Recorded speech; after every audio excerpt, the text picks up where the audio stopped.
하나님의 말씀 요엘서 이제 마지막 부분입니다.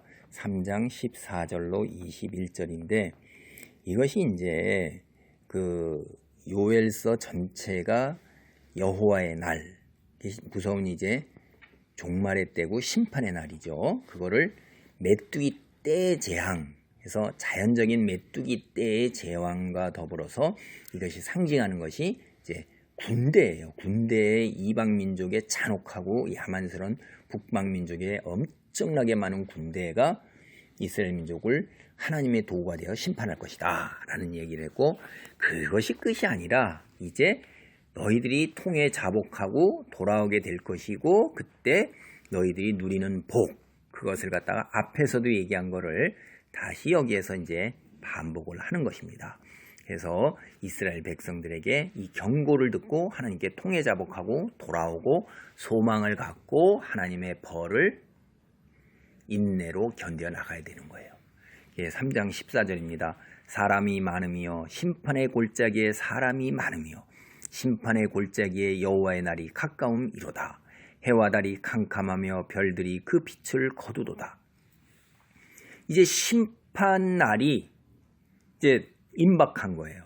예수님께서 오셔서 뭐라고 그랬어요? 최초로 하신 이야기가 마태, 마가, 누가복음, 요한복음 이렇게 있죠. 그럴 때 마가복음이 가장 일찍 쓰여졌을 때 예수님이 오셔서 하신 제일 먼저가 회개하고 하나님의 나라가 가까이 왔으니까 회개하고 하나님께 돌아오라 하는 거였어요. 그 일을 앞서서 얘기한 사람이 예수님이 이러한 이야기를 하기 전에 길을 준비해, 예수님이 나아가는 이 말씀을 선언하는데 말씀이 받아들여질 수 있도록 준비를 한 사람이 세례 요한이에요. 광야에서 외치는 자의 소리로도 하나님께 돌아오라 이렇게 외쳤을 때 많은 사람들이 하나님께로 마음을 향하고 돌아오면서 세례를 받았잖아요.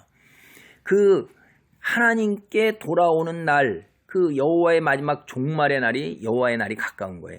그 심판의 골짜기라는 것은 여기서도 보면 예루살렘의 그 밖에 있었던 그 골짜기, 그 골짜기가 우리가 어제 살펴봤던데 여호사밧 골짜기가 심판의 골짜기가 되는 거예요. 그래서 온 열방 민족, 모든 민족, 만국 다 나오게 되잖아요. 민족들이 다 이쪽에 와서 심판을 받는다. 그러니까 심판을 받는데 예외가 없다 이 말이에요. 그때 우주적 사건이 일어남을 다시 한번 15절이 얘기를 하는 거예요. 해와 달이 캄캄하며 별들이 그 빛을 거두도다. 이건 우리가 요엘서 2장 31절에도 여호와의 크고 두려운 날이 이르기 전에 해가 어두워지고 달이 핏빛같이 변하려니와 이렇게 됐잖아요. 이거는 이뿐만이 아니라 다른 곳에서도 다 이야기를 하고 있어요. 여러분, 초자연적인 그런 현상들이 나타날 것이다 이 말이에요. 하나님이 다스림으로 여호와께서 시온에서 부르짖고 예루살렘에서 목소리를 내시리니 하늘과 땅이 진동하리로다. 그러나 여호와께서 그의 백성의 피난처 이스라엘 자손의 산성이 되시리로다. 여호와의 날, 크고 두려운 날, 해와 달이 캄캄하고 별이 빛을 거두는 날, 하늘과 땅이 진동하는 날, 이 땅에 사는 모든 사람들이 얼마나 두려움과 그 다음에 그 경악 속에서 다 뒤로 넘어질 거예요. 겪어보지 못한 일들이 벌어지니까 너무나도 무서운 거죠. 이제 세상이 끝이고 완전히 우리가 파멸이구나 했을 때 그건 하나님을 믿지 않는 사람들은 그런 거예요. 그러나 여호와의 두렵고 무서운 날이 심판이 이루어지는 심판의 골짜기에서 심판이 이루어지는 날이 우리에게는 어떻게 돼요? 은혜의 날이요 축복의 날인 것입니다. 믿는 자에겐 이게 두 가지 양면성을 지닌 거예요. 믿지 않는 자들에게는 그날이 저주받은 날이요 파멸의 날이요 죽음과 멸망의 날이지만은 하나님의 백성에게서는 그때가 은혜의 날이요 축복의 날이요 승리의 날이 되는 거예요. 17절 그런즉 너희가 나는 내 성산 시온에 사는 너희 하나님 여호와인 줄 알 것이라. 예루살렘이 거룩하니 다시는 이방 사람이 그 가운데로 통행하지 못하리로다. 이제 모든 이들이 다 하나님이 하나님 되심을 보는 거예요. 거룩하다는 것은 구별됐다 이 말이에요. 구별되었기 때문에 아무나 글로 가지 못해요. 이방 사람들이 지금은 예루살렘을 갖다가 훼손하고 하나님을 모욕하고 성전에다가 온갖 정결하지 못한 짓을 다 하고 제우스 신상을 세우기도 했고 거기다가 돼지 피를 뿌리기도 하고 사람의 인고를 갖다가 거기다 부숴서 태워버리기도 해서 하나님을 모욕하는 이러한 일들이 다시는 일어나지 않는다는 얘기예요. 그래서 18절로부터 보면 그날의 산들이 단 포도주를 떨어뜨릴 것이며 작은 산들이 젖을 흘릴 것이며 유다 모든 시내가 물을 흘릴 것이며 여호와의 성전에서 샘이 흘러나와서 시딤 골짜기에 되리라. 산에 이제 포도 열매가 다 열려서 산들마다 그 포도 열매에서 다 포도주가 생산이 되는 거예요. 작은 산들마다 초장이 다 푸르게 있어가지고선 그 속에서 소와 염소와 양들이 다 풀을 먹고 젖을 마음껏 생산할 거예요. 유다의 모든 시냇물들이 마른 적이 없이 이제 물이 흘러나와서 생명수가 흘러나와서 어디서부터 비롯돼요? 발언이 여호와의 성전에서부터 비롯되는 거예요. 여호와의 성전. 이건 여러분 계시록 마지막에 여러분 성경을 딱 보면 그 마지막에 하나님의 보호자로부터 뭐가 나와요? 생명샘 물이 흘러나오는 거예요. 생명샘 물이 흘러나와서 그 모든 생명들이 거기로부터 생명의 근원이 되는 거기로부터 은혜를 받는 거예요. 요한계시록 22장 1절 2절에 이렇게 돼 있어요. 또 그가 수정같이 맑은 생명수의 강을 내게 보이니 하나님과 및 어린 양의 보호자로부터 나와서 길 가운데에 흐르더라. 뭐가요? 생명수의 강이 하나님과 어린 양의 보호자에서 시작되는 거예요. 강 좌우에 생명나무가 있어 12가지 열매를 맺되 달마다 그 열매를 맺고 그 나무 잎사귀들은 만국을 치료하기 위하여 있더라.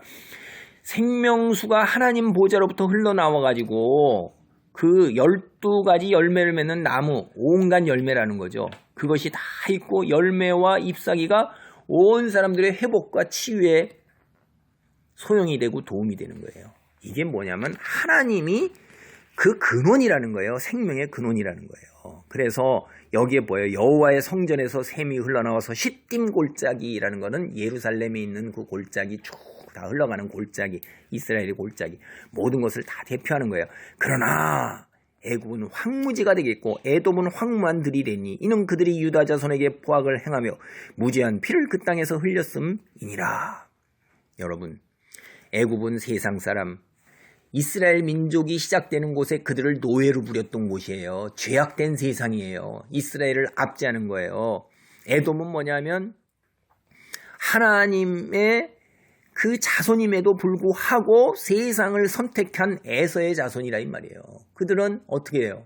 하나님을 등을 지고 사는 사람들이에요. 그래서 이 에돔 족속이 유다 왕국을 멸망시킬 때 앞장서서 바벨론의 압제비가 들어와서는 늘 그 이후로부터 에서 이후로부터 이스라엘 민족에게 끊임없이 가시가 돼서 괴롭혔는데 유다 왕국을 멸망시킬 때도 앞장섰던 거예요. 그러니까 유다 자손이 얼마나 에돔 사람들하고 원수가 되었고 힘들겠습니까? 포악을 행하며 무죄한 피를 땅에 흘렸다 이 말이에요. 그들이 들어와서 정말로 무죄한 거를 어마어마하게 해서 오죽하면 시편에서 이 에돔 자손 이런 이들의 어린 아이들을 바위에다 맺히는 자가 복이 있다고까지 하나님께 기도를 드리는 거예요. 그 사무친 것이 말도 못하는 것입니다. 그래서 애굽과 에돔을 대표적으로 여기서 들은 건데 그것은 우리가 앞서서 봤을 때 이방 민족들 두로, 시돈, 블레셋에 포함되는 이방 민족들이에요. 그러나 20절 유다는 영원히 있겠고 예루살렘은 대대에 있으리라. 그러나 이제 하나님께서 회복시킨 나라 이스라엘 나라는 이제 절대로 멸망하거나 이방 민족에게 압제당하는 일이 없다 이 말이에요. 내가 전에는 그들의 피 흘림 당한 것을 갚아주지 아니하였거니와 이제는 갚아주리니 이는 여호와께서 시온에 거하심이니라. 여호와의 날에 갚아주고 이제는 그런 일이 없다는 것을 하나님께서 얘기하시는 것입니다. 여러분, 이건 이스라엘 백성에게 그들에게 앞으로 있을 소망을 주신 것이고 믿는 이들에게 겹쳐서 중의적인 의미가 나오는 거예요. 마지막 때에 우주적 사건이 있을 때에 하나님이 재림하셔서 온 세상에 하나님 사람을 갖다가 안전하게 구원과 은혜로 인도하시고 믿지 않는 자들은 이제 그날이 저주요 심판이요 그날이 괴멸인 것입니다. 파멸인 것입니다. 그리고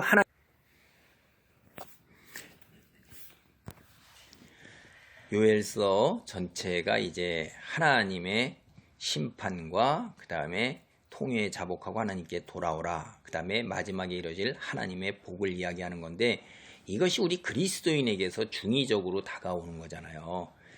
겹치는 의미를 오늘 우리에게 주고 있는 거예요.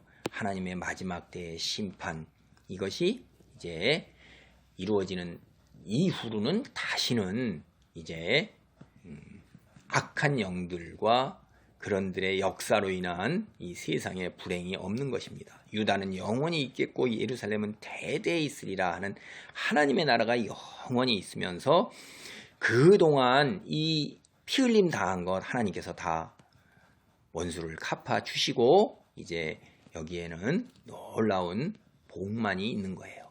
어떤 복이냐, 여기 나오죠. 산들이 단 포도주를 흘리고 작은 산이 젖을 흘리는 놀라운 이런 복, 그 놀라운 복, 우리가 소망을 갖고 이제 하나님 믿는 믿음의 자리에 있기를 바랍니다. 아멘.